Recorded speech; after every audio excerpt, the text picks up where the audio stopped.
Yo quiero invitarles a abordar este título tan pomposo y suntuoso de procesos psicológicos implicados en el aprendizaje, o que es una trampa, es un título que es una trampa. Entiendo, y como lo dije al inicio, valoro mucho el trabajo de la mediación cultural. Entiendo que ustedes de mediación y de aprendizaje saben porque es vuestro trabajo. Entonces yo les quiero invitar y explicar por qué me interesa este tema, compartirlo con ustedes y desde dónde lo voy a compartir con ustedes. Soy psicóloga educacional, pero ante todo soy profesora y madre. Siendo profesora y madre, la educación ha sido tema de ocupación y preocupación en mi vida. Y la educación no formal principalmente, ¿sí? Habiendo trabajado y estudiado en sistemas, y ahora sí, sobre todo trabajado en la docencia universitaria, en espacios formales, los procesos de aprendizaje en la vida, los de la vida, aquellos de verdad, son los que han llevado mi pasión y han estado en el centro de mi investigación por mucho tiempo. Yo los quiero invitar a hacer un recorrido de reflexión respecto a qué nos pasa cuando aprendemos principalmente, ¿no? ¿Qué sucede cuando aprendemos? Pensando en que eso a ustedes les puede servir mucho para situarse o reflexionar sobre la experiencia que ustedes ya tienen de generar y facilitar aprendizajes en niños, niñas, adolescentes, jóvenes, adultos, en torno a elementos culturales, en esta mediación entre obras producidas por el ser humano y la cultura a través de ciertos lenguajes, y en la relación humana y cotidiana que entiendo, perdón, no cotidiana, pero la relación directa que establecen con las personas con las que están trabajando. Creo que ciertas reflexiones sobre cómo se aprende pueden estar ayudando, pueden ayudar, y esas las voy a compartir. Pero para ello necesito invitarles a que no se sitúen primero como mediadores en esta relación que vamos a establecer de taller, sino que por favor se sitúen como aprendices, ¿sí? Porque si hay algo maravilloso de hablar de este tema, es que, a diferencia de otros temas, todos somos expertos en esto. Aquí no vengo a hablarles de algo que no sepamos, porque todos aprendemos, y gracias a eso estamos acá. Entonces, como todos aprendemos y sabemos aprender, somos expertos aprendices, vamos a relacionar esta experiencia como aprendiz de la vida con algunos conceptos teóricos de la psicología, y que la psicología del aprendizaje y de la educación pueda ofrecer. Para después darle una vuelta, simple. Bueno, me dan ganas de hablar mucho más, pero démosle. No sé, Carmen Gloria, si puedes, por favor. Voy a pedir otra cosa, mientras Carmen Gloria pone la primera parte de la presentación. Voy a pedirles que anoten, ojalá puedan tener un lápiz y un papel por ahí, o en el mismo computador, cualquier frase que enunciada ahora por mí o por sus compañeros, cualquier frase que les llame la atención, que les haga sentido. Esos típicos apuntes de clase, ¿no? Pero alguna frase. Y esa frase se las voy a pedir al final. Así es que, bien. ¿Cuáles son las dos ideas centrales que me gustaría que recorriéramos? Si puedes, Carmen, avanzar. La primera es qué nos sucede cuando aprendemos, y la segunda es por qué las emociones son tan importantes en el aprendizaje. De esas va a derivar todo lo que podamos preguntarnos en este rato. Vamos a concentrarnos en la primera, no es necesario que... No, todavía no, avance. Exacto, gracias. Vamos a concentrarnos en la primera. Cuando yo les dije que el título de este taller es una trampa, es porque al decir que hay procesos psicológicos que están implicados en el aprendizaje, ya estamos dando una postura, puesto que el aprendizaje, desde distintas teorías de la psicología y de la educación, como ustedes bien sabrán, ha sido explicado de maneras distintas, pero además con una tradición muy fuerte. Y tradicionalmente el aprendizaje se ve como un momento, ¿sí? Si ustedes piensan, de hecho, en cómo nos han pedido en la vida que aprendamos, ubicándonos como expertos, ¿no? Aprendices, nos han exigido aprendizajes, aprender y cambiar ciertas conductas en la vida. Y generalmente cuando nos lo piden, nos piden que lo demostremos. Y cuando nos piden que lo demostremos, o cuando queremos demostrar un aprendizaje, lo asociamos a un momento, a un hecho, una forma en cómo uno hace algo que antes no hacía. O, sobre todo cuando uno es más pequeño, deja de hacer algo que antes hacía. Por lo tanto, ya es una propuesta decir que lo que implica un aprendizaje no es necesariamente una acción nueva o un cese de una acción nueva, sino que hay procesos que están detrás. Procesos implica temporalidad, ¿ya? Implica dinamicidad y complejidad. ¿Sí? Entonces hay fenómenos, no hay solo elementos que necesitamos para aprender, condiciones que necesitamos para aprender, sino que hay procesos que necesitamos para aprender, que son más complejos y que interactúan entre sí. Y además de decir psicológico, también es una trampa, porque históricamente se ha pensado que estos procesos son mentales. Y se asocia el aprendizaje más bien a un hecho, a una acción demostrable de un cambio, que tiene ciertos factores o elementos que influyen, una concepción si bien muy matemática en la tradición, factores que influyen, que si están se aprende mejor, que si no están se aprende peor, se da mejor este hecho o no se da bien este hecho, y que además esos factores están en la mente o en la persona, en la mente individual. Así es como van a encontrar muchas teorías y muchos textos de psicología del aprendizaje iniciales, ¿no? Y además así es como nos han enseñado culturalmente. Entonces, la propuesta, la trampa que digo yo es que de alguna forma el título ya propone que el aprendizaje es una situación que implica procesos dinámicos y complejos que se dan en las relaciones psicológicas, no en la mente. La relación psicológica implica mente, cuerpo y volición, por decirlo menos, emociones, etc. Eso es lo que vamos a analizar. Por lo tanto, ¿qué nos sucede cuando aprendemos? Es una pregunta no tan coloquial, es bastante clave, porque lo que está diciendo es que aprender es un suceso. Cuando digo, ¿qué nos sucede para aprender? ¿Qué tiene que pasar? Que me acordé del futbolista, perdón, pero a lo Gary Medel, ¿no? ¿Qué sucede? ¿Qué sucede? ¿Qué nos sucede cuando aprendemos?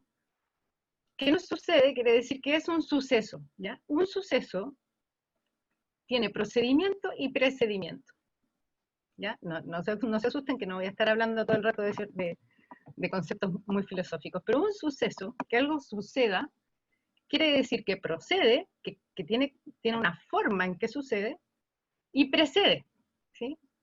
Que tiene ciertas condiciones previas en las cuales se asenta, ¿sí? Un suceso no aparece de la nada. Esto es súper clave porque lo vamos a retomar todo el rato para poder hablar de la experiencia, ¿sí? Si el aprendizaje no es un hecho, sino un suceso, quiere decir que se activan lo que estamos llamando procesos psicológicos, se activan situaciones que tienen un precedente y que se desenvuelve, ¿sí? Eso quiere decir que ocurre en el tiempo, que no es un momento específico, como nos lo han querido enseñar. Lo digo además, y voy a hacer al tiro el link con una pregunta clave que es mediación cultural y que también la he vivido en otros lugares, que es, bueno, ¿cómo uno puede enseñar en tan corto tiempo? ¿No? Si tiene uno a veces, lo digo yo siendo mamá también, ¿cómo uno puede enseñar en 3 minutos algo que debiera estar, digamos que siendo tan temporal el aprendizaje, al parecer, da la impresión de que uno necesitará siglos para poder enseñar? Que no sea un momento, el aprendizaje no quiere decir que no se pueda dar rápidamente. El aprendizaje tiene procesos y tiene tiempo. Lo que importa es cómo se engancha el contenido nuevo de lo que quiero enseñar con los tiempos de la experiencia. que tenga tiempo, que sea temporal, dinámico y complejo, no quiere decir que necesitemos siempre 3 años para enseñar algo. Es distinto. Que tenga tiempo quiere decir que tiene raíz, que lo que yo estoy enseñando se puede articular con los tiempos personales de cada uno. ¿Ya? A eso me refiero con que no es un momento el aprendizaje, sino que es procesual. Ahora, lo que sucede en el momento cuando uno dice yo aprendí esto, cuando sucede eso es que nos damos cuenta de que aprendemos. ¿Sí? Hay un momento de conciencia del aprendizaje. Pero si ustedes piensan en algo que han aprendido últimamente, se darán cuenta que es muy difícil decir cuándo empieza y cuándo termina un aprendizaje. Esto es muy clave, porque para poder decir por qué las emociones son tan importantes, aquí es donde está el meollo del asunto. ¿Sí? Aprendemos toda la vida, ok. ¿Necesitamos tiempo para aprender? Sí. No quiere decir rápido o lento, ese no es el problema. El problema es cómo se vincula con los tiempos de la experiencia. Ok. Ahora, si me siguen la línea, ¿cuándo empieza y cuándo termina un aprendizaje? Sé cuándo me doy cuenta del aprendizaje. Si nosotros reflexionamos un poquito de eso, nos va a permitir planificar mejor, ¿sí? Porque cuando uno enseña, lo que hace es planificar, ¿no? Primero va a enseñar esto, después esto otro, y después esto otro, para poder hacer sentido, y entonces va a llegar un momento en que puedo decir, esta persona tiene un pensamiento, una idea, una acción que no tenía antes, por lo tanto aprende. Me imagino, y aquí qué ganas de verles las caras, porque me imagino que hay muchas experiencias nuevas que hemos tenido en situación de pandemia, en situación de quienes han podido hacer la cuarentena, por ejemplo, de todas formas han cambiado su vida cotidiana, han cambiado sus acciones también, ¿no? Y han aprendido cosas nuevas. Algunos se han dedicado expresamente a aprovechar el tiempo para aprender, y otros nos hemos dedicado expresamente a aprovechar el tiempo para desaprender algunas cosas. Piensen por favor en algo que hayan aprendido últimamente, traten de recordar. En este momento si estuviéramos juntos les preguntaría por lo menos a 2 o 3 personas algo, pero bueno. Quiero que por favor traigan a la mente como expertos aprendices en este taller que piensen en algo que hayan aprendido en el último tiempo. ¿Ya? Traten de tenerlo, que ustedes digan, oye, algo nuevo que haya aprendido. Ténganlo más o menos en la cabeza. Y ahora que lo tienen pensado, que me imagino lo están pensando, yo les puedo dar un ejemplo. ¿Sí? Si todos recordamos este aprendizaje, vamos a ver los distintos niveles, los distintos tiempos que tiene. Ojo que yo pregunté algo que hayan aprendido en el último tiempo. Uno sabe que es una cosa cortita. A mí se me viene algo a la cabeza. Por ejemplo, yo aprendí a hacer vitamina de naranja para el desayuno. Eso es algo que yo no sabía hacer, o que yo no hacía antes. ¿Cuándo empieza y cuándo termina ese aprendizaje? Fíjense en algo. Yo aprendí a hacer vitamina de naranja para el desayuno. ¿Qué es lo que estoy haciendo? Yo sé hacer algo que no hacía, sé mezclar ingredientes. ¿Sí? Sé incluso mezclarlo cada vez de mejor manera. ¿Cuántas naranjas? ¿Cuántos jengibre? ¿Cuántas zanahorias? Sé algo que no sabía, sé ahora las propiedades que tiene, sé cómo mezclarlo. ¿Es ese mi aprendizaje? ¿Eso hace que yo haya reconocido eso como un aprendizaje? La psicología conductual que nos ha dominado el sistema educativo formal y que ha dominado el sentido común chileno sobre todo, nos dice sí, fíjese que si yo quiero que usted aprenda a cambiar sus conductas alimentarias, yo le voy a decir cuáles son las propiedades de la naranja, de la zanahoria y del jengibre, y con eso usted va a poder saber algo que no sabía y lo va a hacer. El enfoque sociocultural de la psicología educacional que yo propongo dice no, eso no es suficiente para aprender. Lo que a mí me sucedió para aprender a tomar vitamina de naranja en la mañana no tiene que ver con que haya sabido sus propiedades. ¿Sí? Eso cambió mi conducta. Cambió mi conducta eso, vamos al segundo nivel más abajo. Ahí yo tengo información, ¿cierto? Hay una conducta y una información. Pero yo aprendí a hacer vitaminas de naranja cuando reconocí la importancia de hacerlo. Aprender la importancia de tomar vitaminas de naranja no tiene que ver con la información cognitiva. No tiene que ver con conocer o saber algo que no sabía. sino que tiene que ver con que valoro algo que no valoraba. Y esa es una dimensión humana más profunda que el conocimiento. Entonces yo aprendí a tomar vitaminas en la mañana, porque ahora valoro algo que antes no valoraba en la vida, ¿sí? Lo relacioné conmigo, con una necesidad propia, y lo ligo con una necesidad que es de mi cuerpo y de mi salud. Ahora, valorando y sabiendo cómo mezclar los ingredientes, ¿aprendí a hacer vitaminas? No. Yo empecé a tomar vitaminas todas las mañanas, realmente cuando, a un tercer nivel, me comprometí, aprendí a comprometerme a tomarlo cada mañana, cuando sentí algo que antes no sentía, que es sentir la necesidad de que esa valoración me llevara a tomar vitaminas toda la mañana. ¿Se entiende la idea? Hay 3 niveles. El nivel conductual, que es en el que se queda la psicología educativa del aprendizaje. Después está el nivel volitivo, valorar algo que no se valora, o sea, darle sentido, perdón, darle valoración, darle importancia, que es un nivel más motivacional, ¿sí? Entonces, me motivo. Pero cuando adquiere sentido en mi vida, y cuando hago de eso una experiencia, es decir, ahora yo les puedo decir que yo aprendí, ¿por qué? Porque lo hago todas las mañanas, porque me siento bien haciéndolo todas las mañanas, y porque no me siento mal cuando no lo hago. El tercer nivel es el nivel de las emociones, es el campo afectivo. Cuando yo siento la necesidad, no porque me hace bien, no las emociones en el primer nivel, las emociones en el primer nivel es tomo la vitamina, me siento bien, es cuando siento la necesidad de poder hacerlo. Ese es el campo disposicional afectivo que está a la base de los aprendizajes. Ese campo, a diferencia de los anteriores, no es individual. No necesito solo la información de las propiedades de la mezcla, y no necesito cognitivamente, y no solo necesito la valoración, sino que se vuelve importante en mi vida cotidiana, y me comprometo con eso, se vuelve consciente también, cuando eso se transforma, cuando es parte de relaciones con personas significativas. Cuando me lo enseñan, cuando yo lo enseño, cuando me lo dan, cuando yo lo doy, cuando lo comunico, cuando se empieza a hablar de eso. Ahí siento las ganas de prepararme una vitamina de naranja en la mañana, porque tiene sentido en mi vida y porque se convierte en un símbolo, ¿sí? Una señal de cuidado propio y de cuidado del otro.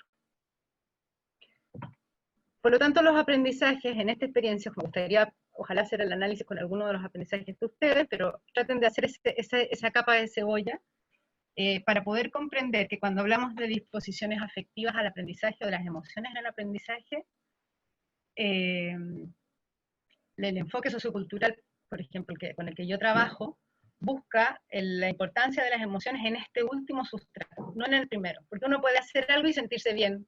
Ahí hay una relación con las emociones, pero la verdad es que te puedes sentir mal también y ojalá te sientas bien, dará lo mismo. O sea, es importante, pero está en un nivel que no me permite generar un aprendizaje, es como emoción como consecuencia de la última parte del aprendizaje. O sea, y puedo analizar la relación de las emociones, pero no me sirve mucho para el tipo de cosas que en psicología educacional realmente nos interesa. La segunda y la tercera son las capas más complicadas, ¿sí? Quisiera pedirle a Carmen Gloria que avancemos y que por favor me haga alguna retroalimentación. Se me puede decir si se escucha bien, voy muy lento, voy muy rápido, avanzo. ¿Se escucha bien, Sonia? Estas son definiciones de aprendizaje para que entendamos. Voy a pasar rapidito por estas partes más de definición que ustedes pueden tener, para llegar al tema más importante, porque estamos entonces en la línea de que el aprendizaje se da en muchas dimensiones a la vez, ¿ya? Que aprender implica información, primer nivel, conocer, implica valorar, y implica emocionarse, en el tercer nivel. Bueno, entonces esta definición, que es una de las definiciones que se trabajan, que son las más comunes, digamos, si se fijan, pone un elemento importante que es el conocimiento que está provocado por la experiencia, es decir, la interacción entre un sujeto y el ambiente físico y social. Principalmente, hay muchas definiciones de aprendizaje, esta es una de las que más, digamos, las que más trabajamos, es que el aprendizaje se da cuando hay un cambio. La pregunta es dónde se da ese cambio, ¿ya? los conductistas dicen en la conducta, cuando uno hace algo que antes no hacía, o cuando dejas de hacer algo que antes hacías. Nosotros estamos diciendo que acá el cambio se da en la experiencia, ¿sí? Y la experiencia que es cuando adquiere en ti un significado, algo que antes no tenía significado. Antes no me importaba la naranja con el jengibre, los veía así, miraba a los demás que lo hacían. El conductista dirá, bueno, pero si yo quiero que tú lo aprendas, yo lo haré para que tú imites, ¿no? Yo te modelo para que veas lo importante que es. Mira los efectos buenos que tiene en mí, entonces tú también podrías tener los mismos efectos. Aprendizaje por modelamiento, por imitación. Eso sirve para ciertas cosas, pero cuando queremos enseñar cosas complejas como lo que ustedes quieren enseñar, la verdad es que es más lento ese camino, ¿no? Esta forma de comprenderlo implica que el cambio no se da solo en una conducta que se pueda imitar o que se pueda modelar, sino que en la forma en que uno pueda, cómo algo se vuelve importante en tu experiencia. Y esa importancia con la experiencia implica entonces que el aprendizaje requiere interacción entre el sujeto y su ambiente. Vamos a la siguiente, por favor. Hay muchas definiciones de aprendizaje y todas tienen algunas cosas en común. Yoyi, la siguiente. Las características en común son que es un cambio, de las distintas teorías, que hay un cambio, que tiene una intención, que es vectorial, es decir, que es un cambio que va dirigido hacia un lugar, y que ocupa un tiempo en el espacio. Es un cambio que ocurre en el tiempo, que muestra una cierta estabilidad. Por lo tanto, para que eso ocurra, y cuyos resultados se mantienen con una cierta autonomía, ¿sí? El aprendizaje es independiente de que me lo están enseñando o no, de que me lo recuerdan o no, de que me dicen que lo tengo que hacer o no, ya yo lo tengo, ¿no? Yo lo puedo ejecutar. Y esa autonomía es la que hace que uno se dé cuenta y tenga conciencia de que uno aprendió algo, ¿sí? Cuando yo ya lo hago sin que nadie me lo diga, por ejemplo, sé que entonces lo aprendí. Cuando yo lo hago sin que tener que leer una receta, entonces ya sé que yo ya lo aprendí. Y el concepto de autonomía es también relacional.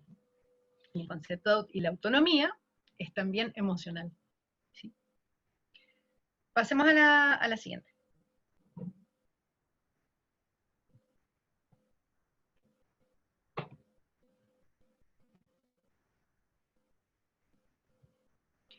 Los procesos, mientras avanzamos a la siguiente diapositiva, gracias. Los procesos psicológicos que están implicados en esta forma de entender el aprendizaje han sido principalmente gobernados por la psicología cognitiva desde los años 60. ¿Sí? Si mientras los años 40 y 50 el conductismo con la teoría de condicionamiento clásico, la teoría del condicionamiento operante, fueron los que reinaron en el sistema educativo para decirnos que aprendíamos a través de refuerzos positivos, refuerzos negativos, castigos,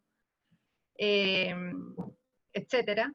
Y eso ha reinado lamentablemente hasta hoy en muchos lugares. La anterior, por favor. Carmen Gloria, la anterior, la que tiene la portada del libro. Gracias. La psicología cognitiva empieza a investigar sobre cuáles son aquellos procesos que están a la base de esta forma de aprender. Y los más comunes, si se fijan en estos que son como los que aparecen en todos los manuales de psicología del aprendizaje que ustedes van a encontrar y muchos de los papers científicos que aparecen, es que la motivación y las emociones son un factor que influye en el aprendizaje, pero al mismo nivel y en desmedro, miren todos los otros que aparecen, la atención, la percepción, la memoria, la inteligencia, todos cognitivos, ¿no? Lo que nos está queriendo decir con eso es que, y la educación tradicional nos enseñó de esa manera, es que para aprender tienes que pensar. Y si para aprender tienes que pensar principalmente, ojalá te pase algo bueno con eso. Y las emociones siempre quedan supeditadas al pensamiento. Es como, bueno, si además cuando piensas no sufre, tema tuyo, digamos, bien por ti, pero incluso te enseñan que pensar es con sufrimiento, ¿sí? O que el esfuerzo y el agotamiento es parte de la forma de aprender, ¿ya? Porque lo más importante no es que sufras, lo más importante es que pongas atención, lo más importante es que recuerdes. La memoria, la atención y la percepción han sido la base de la inteligencia, han sido procesos básicos de psicología que los van a encontrar y descritos en todos lados.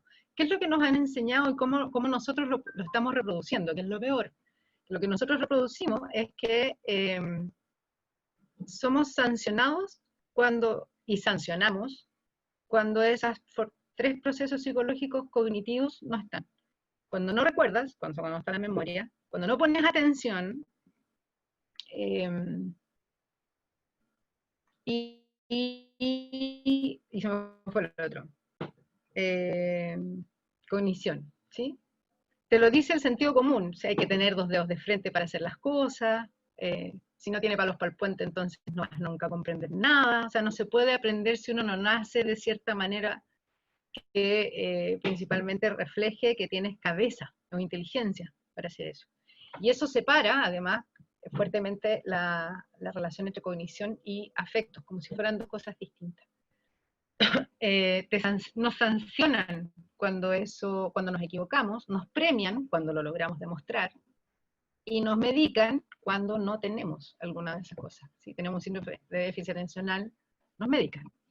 Y nos miden cuánto llevamos de cada uno de esos. Hay test para inteligencia, test para percepción, test para memoria, test para la atención.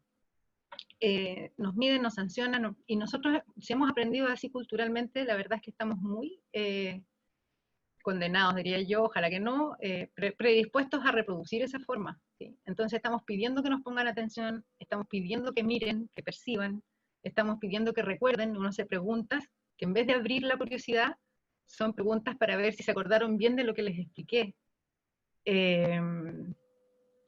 Y eso es un gobierno que es un gobierno histórico y cultural, o sea, es nuestro problema.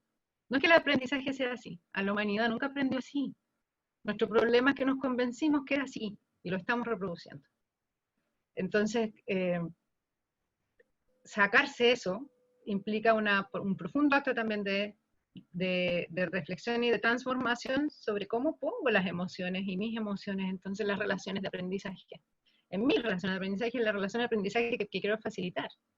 ¿Sí? ¿Cómo dejo de exigir lo cognitivo como algo por sobre lo afectivo? Más allá de que a lo mejor ya sabemos que el pensamiento y los afectos van juntos, que la relación entre cognición y afectos en realidad no son tan separadas como nos pintan, pero en la concreta, cuando yo lo hago, ¿cómo continúo con esta reproducción? ¿No? Yo insisto que ahí hay que hacer unas culpas bastante grandes porque cuesta muchísimo. Hay un texto muy interesante que se llama El error de Descartes, que es de Damasio, y es como desde las neurociencias empiezan ya en los años 80 a gritar que la diferencia entre mente-cuerpo, o mente-sentimiento, o inteligencia, o razón, emoción, están absolutamente fuera de lugar, que no hay distancia. La educación no formal, de hecho, es la que no puede, con mayor razón, aplicar ese mismo esquema de la cognición por sobre la emoción. Para que suceda entonces un aprendizaje tiene que haber interacción entre los procesos de la emoción, la cognición, y para esa interacción se necesita una atención, se necesita un problema, no se interactúa, no se relacionan las emociones con la cognición, con el pensamiento, con la memoria, no se relacionan si no es a través de un problema. Uno no aprende de la realidad si la realidad no te presenta problemas, no te presenta desafíos, y porque esos problemas y esos desafíos ponen en juego la experiencia. ¿Podemos pasar a la siguiente, por favor? Este es un ejercicio, por ejemplo, que hago con estudiantes de magíster de psicología educacional sobre cuáles son los procesos que, analizando experiencias de aprendizaje personales, finalmente son los que están presentes. Y si se fijan, va mucho más allá de el poner atención, el pensar, o el ser inteligente, o sacar una idea. Si se fijan, está en la reflexión, la creatividad, la simpatía, el disfrute, el pensar sobre cómo pienso, metacognición, la experiencia, el dar sentido, el tener que las cosas se vuelvan significativas, el tener autonomía, en que haya andamiaje, haya mediación, el tener una identidad. Este tipo de procesos, por ejemplo, van demostrando en el análisis que si queremos provocar o facilitar ciertos aprendizajes, vamos a tener que trabajar entonces sobre procesos de disfrute, identidad, etc. Las teorías psicológicas nos han dicho, por ejemplo, que se aprende significativamente cuando hay relación con la experiencia previa. O sea que si queremos enseñar algo a alguien, tenemos que relacionar lo que estamos enseñando con lo que la persona ha vivido previamente. Pregunta, ¿qué pasa entonces cuando queremos enseñar algo que la persona no ha vivido nunca antes? Trampa de nuevo de la teoría psicológica, porque nos dicen experiencia previa y uno cree que es como el currículum vitae, ¿no? Experiencia laboral, lo que he hecho antes, he hecho esto, esto, esto y esto. Pero la experiencia, en realidad, no es un acumulado de acciones, claro, porque si entonces no tengo cómo aprender algo que no he hecho nada antes, que no lo he hecho antes. Si yo no he visto nunca, no he entrado nunca a un museo, y en realidad el arte nunca significaba algo para mí, ¿cómo voy a hacer de eso algo significativo? Sí, por primera vez cuando llego. Entonces, el tema es que la experiencia vamos a relacionarla precisamente con el campo disposicional afectivo, ¿sí? De la vivencia, la experiencia como vivencia, no como currículum. Próxima diapo, por favor, Carmen Gloria.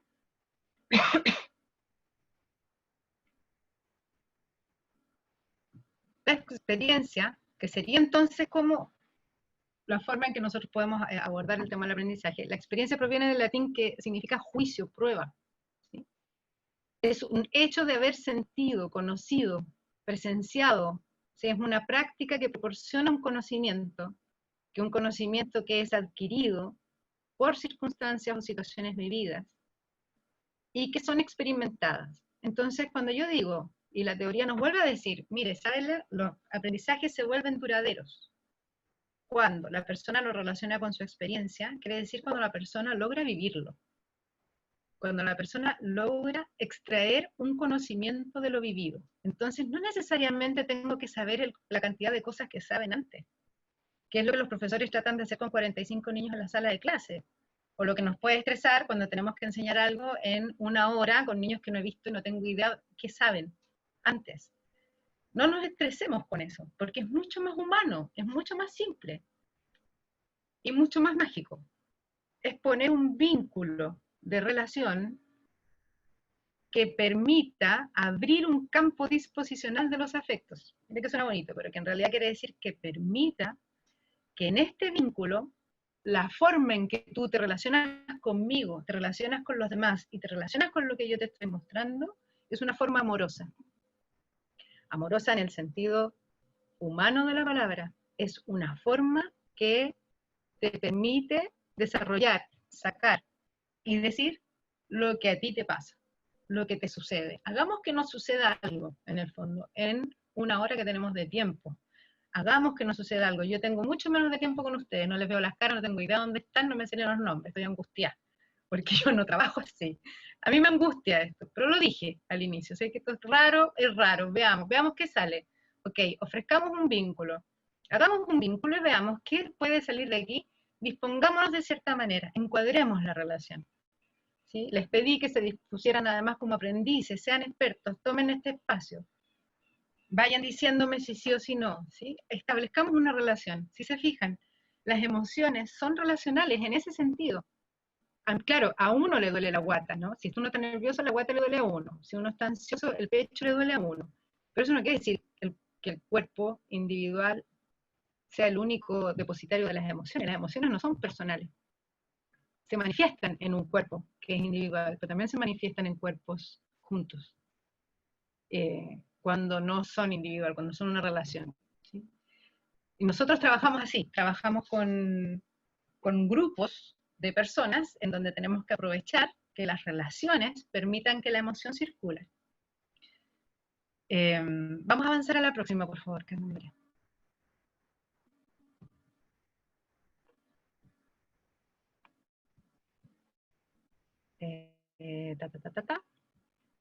Entonces, si las emociones son relacionales, y ahí vamos avanzando a la segunda pregunta, porque acabo de ver la hora y me van a matar.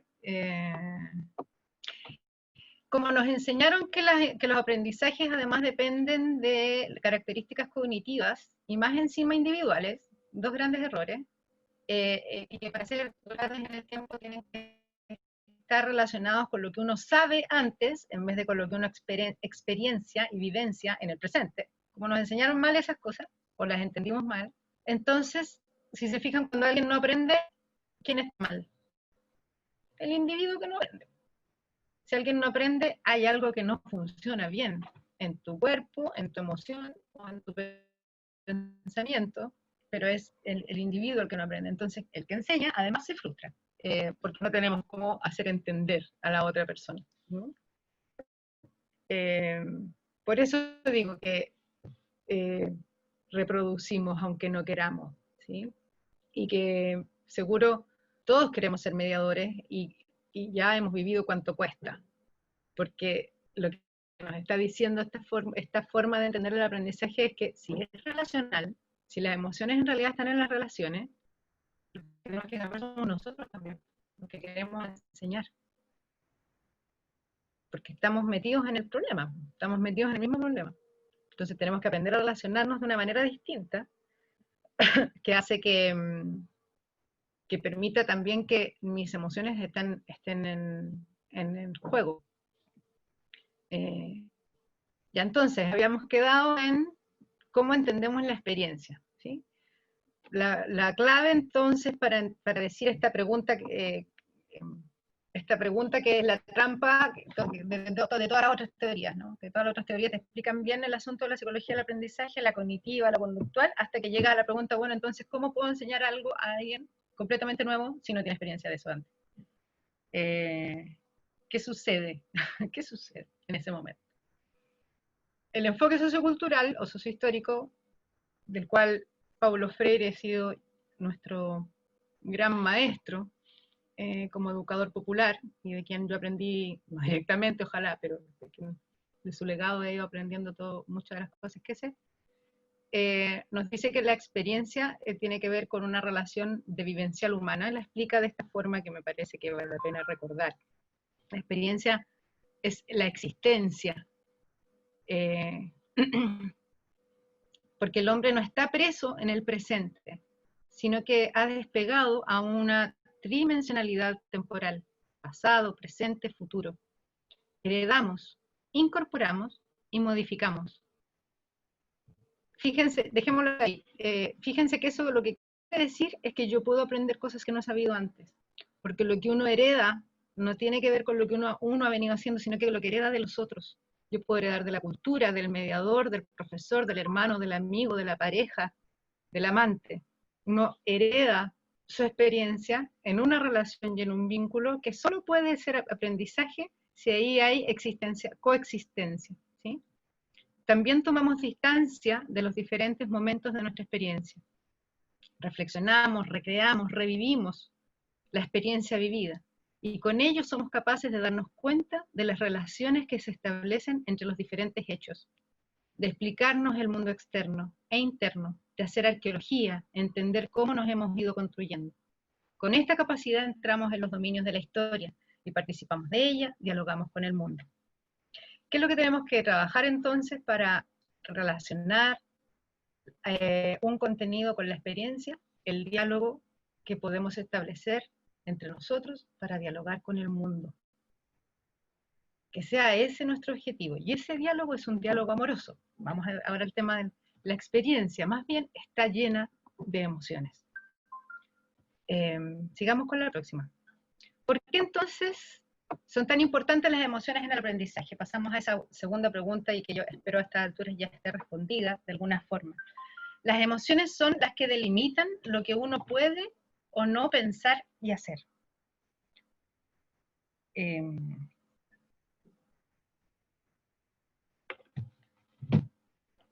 Pasamos a la siguiente, por favor, Carmen Gloria. No, la siguiente.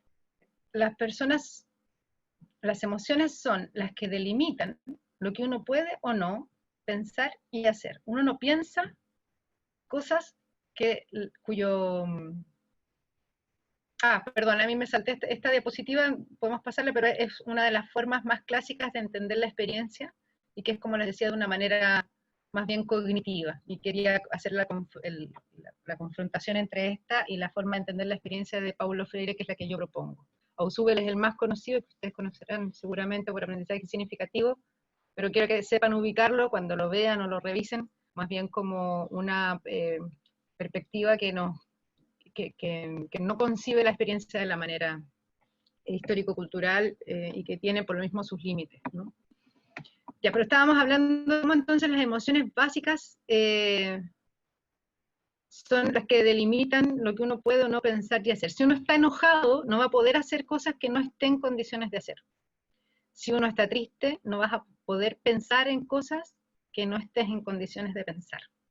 Si uno está feliz, podrás hacer cosas que nunca pensaste que podrías hacer. Son las emociones el campo primario de la conducta, que determina qué cosas puedes o no. Es con lo primero, con lo que uno viene al mundo, además. Y además las emociones son las que compartimos con los otros seres vivos. Ustedes me imagino que habrán visto la película Intensamente. Si no la han visto hay que verla. Es unas pocas cosas de monitos, de niños que a estas alturas puedo valorar. Intensamente está hecha muy bien desde las teorías de la psicología de las emociones. Y los 5 personajes que están en la mente de, ¿cómo se llamaba la niña? No me acuerdo, Rayleigh, algo así, de la niña protagonista, que está controlada por sus emociones desde que nace, que es alegría, que es la primera que despierta, tristeza, disgusto, rabia o furia, creo que se llamaba, y temor, que son serían las 5 emociones básicas que están en todas las teorías del aprendizaje de las emociones, como las emociones que compartimos además con los animales. Si puedes avanzar, Carmen Gloria, de hecho, te lo agradezco en la diapo. Estas emociones son las que las compartimos con los animales. Algunas más complejas han sido investigadas últimamente por las neurociencias y por los trabajos de etología, como la ternura, ¿sí? La ternura es otra de las emociones que parecieran estar vinculándonos a los seres vivos. El miedo.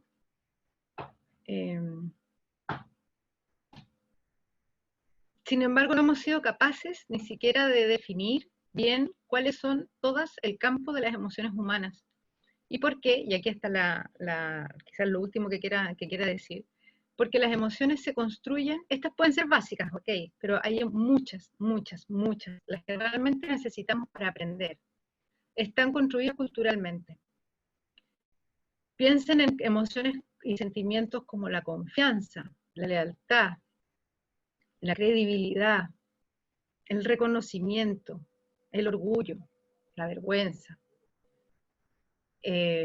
¿Cuánto de lo que aprendemos realmente no estaba siendo aprendido con una buena interacción entre aquellas? Y cómo esas, sobre todo en Chile, nos tienen atrapados en una matriz cultural que nos ha enseñado que el mérito, el esfuerzo, el sacrificio, el dolor, es más fuerte y más importante ligado a ciertas formas de aprender que el goce, el disfrute. La construcción cultural de las emociones transita, nos atraviesa a través de distintos, lo que vamos a llamar artefactos culturales. Ustedes creo que los artefactos culturales además bien conocen como concepto. Todos aquellos instrumentos que están en el lenguaje, principalmente circulan a través del lenguaje, y que nos están enseñando a valorar ciertas emociones y no otras, y además a nombrar las emociones con ciertos valores más que otros. Hay países y hay culturas que no tienen nombre para ciertas emociones que nosotros en este mundo, en este nuestro pequeño mundo chilensis, son emociones muy importantes. ¿Sí? No todos tienen palabra para nombrar, por ejemplo, en portugués, ¿no? La saudade es una forma, que no la sé pronunciar muy bien, pero es una forma, saudade, de nostalgia mezclada con tristeza, pero no es ninguna de las dos cosas a la vez. ¿Sí? Hay tribus que tienen nombre para un sentimiento que es similar al orgullo de la sabiduría, que es el sentimiento que provocan las machis, lo que sería equivalente para nuestras machis. ¿Por qué? Porque para esa cultura es importante nombrar esa forma de emocionarse cuando tú te encuentras con alguien que sabe de la vida y te dice como una machi cuál es el secreto del universo. el secreto de la vida. O sea, ahí hay una emoción que es fuertísima, nosotros no tenemos ni nombre, porque ya no tenemos esa experiencia casi. Pero hay tribus que sí tienen, le tienen un nombre a esa emoción. Que no tengamos nombre quiere decir que no la nombramos, no la vivimos, no la logramos distinguir en nuestra experiencia. Lo que realmente nos diferencia de los animales es la capacidad que podamos tener de tomar conciencia de nuestras experiencias afectivas, de nominarla, de lenguajearla, de transmitirla. Y eso es lo que uno hace cuando enseña, en chiquitito. Uno lo que hace es generar una relación de afectos, o una vinculación emocional, en donde uno logra tomar conciencia y genera el espacio que ofrece una toma de conciencia colectiva del tipo de emoción que estamos viviendo, o de los nombres que le vamos a poner a esa emoción. Cuando yo he hecho eso con mi curso, por ejemplo, en distintos años, las emociones que aparecen al tomar conciencia de las emociones, qué es lo que está pasando cuando estamos aprendiendo, qué nos está sucediendo, nos hace darnos cuenta al momento de la conciencia cuánto estamos implicados en una sociedad que nos tiene marcados con una forma particular y específica y muy atrapadora de vivir el aprendizaje. Y al tomar conciencia de eso podemos abrirlo, podemos cambiarlo, nos damos cuenta. Si puedes avanzar, por favor, Carmen Gloria. Si ustedes se fijan cómo aprendemos, la cantidad de emociones que hay. Sí, sáltate esa nomás, por favor, esa la puedo mandar después.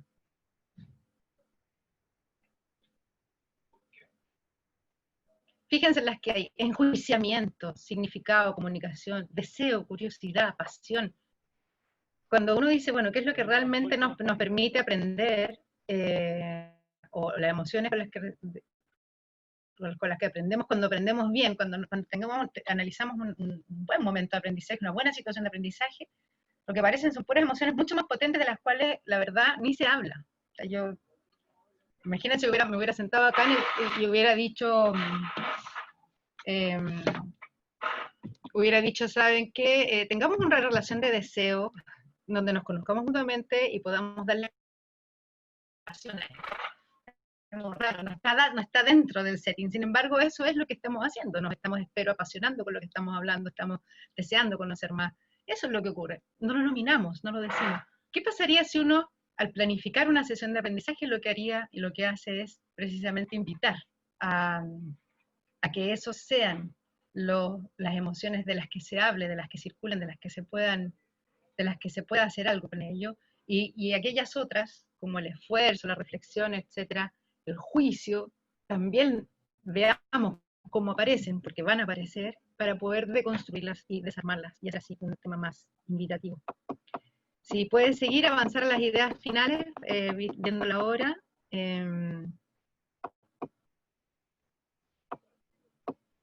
Quiero cerrar entonces con algunas cosas, abrir para en realidad escucharles más a ustedes.